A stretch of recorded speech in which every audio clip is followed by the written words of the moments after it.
2023 has turned out to be an oddly good year for Assassin's Creed. Coming off from Valhalla, a game that released in 2020 that everyone liked for around 2 days before deciding that it was the worst thing that Ubisoft has ever created. It was kind of a dark time to be an Assassin's Creed fan. Not because there weren't good games to enjoy like the old games, but because the future of the series seemed so strange when you heard rumors about Assassin's Creed Infinity, this Mirage game that was supposed to be a DLC, a multiplayer game coming in the future, Ubisoft kind of like cramming 8 Assassin's Creed games into our mouths. It just seemed like Ubisoft was going back to the thing that kind of killed the franchise in the beginning during the era of AC Unity and AC Syndicate. And all the marketing that came out for Assassin's Creed Mirage kind of made a lot of Assassin's Creed fans pretty wary when it came to what Mirage could be, mainly because we had been given a lot of promises of returning to the roots and returning to a true Assassin's Creed experience in AC Valhalla. We were told we were going to have stealth return as a main factor, the hidden blade come back, social stealth, and it turned out all to be either a fucking lie or a terrible execution of these ideas. So everyone was understandably very wary about what Assassin's Creed was going to look like in 2023. Now, I can confidently say that even though this has not been the best year for Assassin's Creed, it's surprisingly reassuringly been a very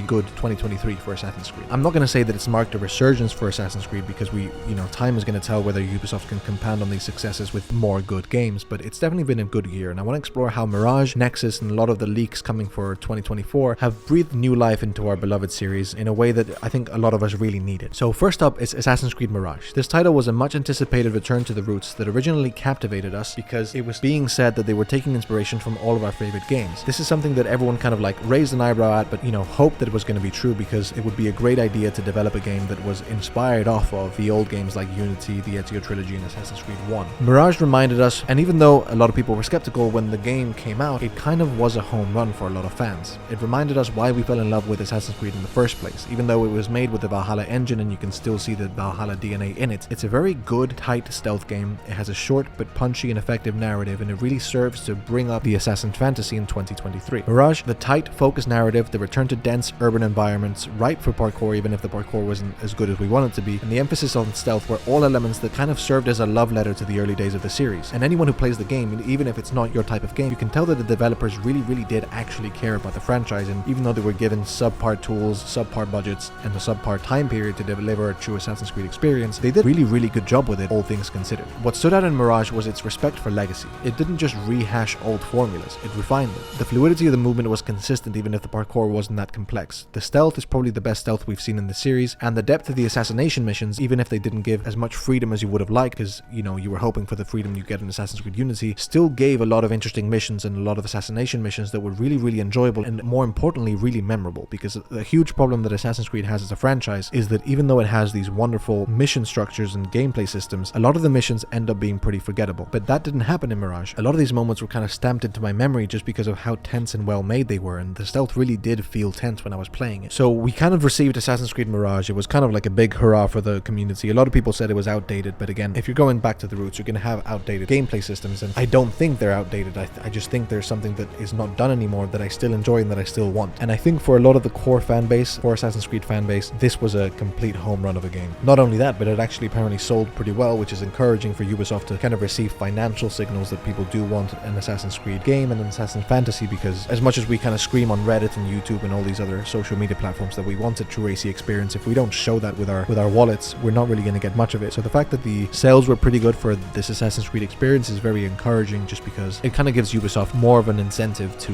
make more games like this. So we had Assassin's Creed Mirage, and then a couple months later came Assassin's Creed Nexus. I think the first venture into the realm of VR for Ubisoft in Assassin's Creed, and many of us approach with a mix of excitement and skepticism, because it's a bit of a surprise that Ubisoft is just making a VR game. It just seems like a quick cash grab on the title of Assassin's Creed, but oh boy, what a surprise that turned out to be. Nexus isn't just a gimmicky VR experience. It's a game that actually truly respects the characters and the lore of the Assassin's Creed universe. The missions are well designed, it has a good stealth system, and even though I found myself getting pretty dizzy while playing it, if you don't really suffer motion sickness from VR, it's kind of like a definitive VR experience compared to a lot of games out there, especially if you're looking for a stealth and parkour game. So they kind of came out of nowhere, this studio, with a really honest, respectful, and interesting take on the Assassin's Creed universe. We saw Ezio again, which was a very, very contentious point because a legend like that you don't really want to just slap onto a game as a gimmick. But the Ezio portions of the game were really well done, really well written, and kind of respectful to his character. So I was really, really impressed with all of that. Nexus brought our favorite back, and it wasn't just Ezio. Nexus brought some of our favorite characters like Connor and other characters like Cassandra into the game in a very immersive and authentic way. The attention to detail, the narrative integrity, and the sheer exhilaration of being kind of like in the game was very, very, very intoxicating and innovative in a lot of ways. So looking back on 2023, it's been a both year of nostalgia and innovation. I think those are the two most important things that Assassin's Creed has come with in 2023. While Mirage took us back to our beloved roots, Nexus propelled us forward in the franchise into our uncharted territories in exciting ways. As a longtime fan, I came into this year excited but cautious. Now I find myself very satisfied and kind of eagerly anticipating the future of Assassin's Creed. Even though I know we're going back to RPGs, even though I know we're going back to yearly releases, I kind of am not mad at that because so far the quality of these games and the understanding of the franchise has been very, very good. And I think that Ubisoft is realizing that understanding the franchise and caring about it is going to pay dividends in the future. So call me an optimist. I might be wrong and I might be making a video 4 months from now, 6 months from now saying, you know, Assassin's Creed is fucked. For the moment, I've been very impressed, but I'm curious, what are your thoughts on Assassin's Creed's journey in 2023? Were you impressed with Mirage's Nexus the same way I was? Let me know in the comments below. And if you're interested in talking about how Mirage is a good game even if it doesn't stand up to games like Unity, you can check this video now.